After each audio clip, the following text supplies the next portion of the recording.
उत्तर प्रदेश के हाथरस जिले में स्थित सिकंदरा गांव में एक सत्संग का आयोजन हुआ था।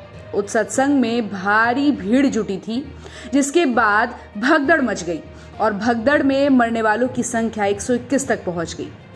मृतकों की संख्या बढ़ भी सकती है क्योंकि अभी भी आसपास के कई अस्पताल घायलों से भरे पड़े हैं। भगदड़ से पहले के एक वीडियो क्लिप में लोग एक बड़े शामियाने में प्रवचनकर्ता भोले बाबा का सत्संग सुनते हुए दिखाई दे रहे थे।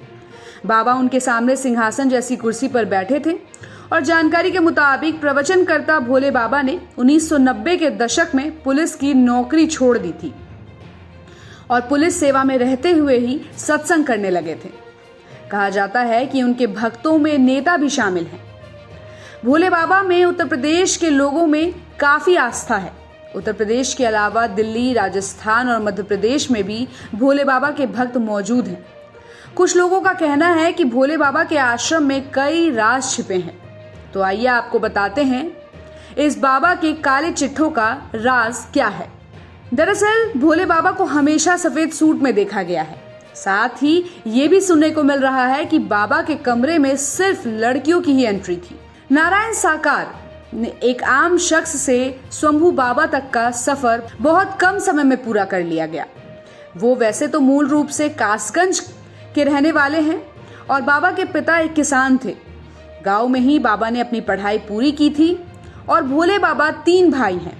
सबसे बड़े भाई की मौत हो चुकी है, दूसरे नंबर के भाई का नाम है सूरजपाल और तीसरे नंबर का भाई बीएसपी यानी कि मायावती की पार्टी में छोटा मोटा नेता है। और आपको बता दें कि तीसरे नंबर का भाई बहादुर नगर गांव में 15 साल पहले प्रधान भी रह चुका है। अब जो दूसरे नंबर का भाई है जिसका नाम है सूरजपाल, यही सूरजपाल भोले बाबा के नाम से मशहूर है। बाबा बनने से पहले वो LIU में हेड कांस्टेबल थे और 1999 में उन्होंने नौकरी छोड़ दी थी।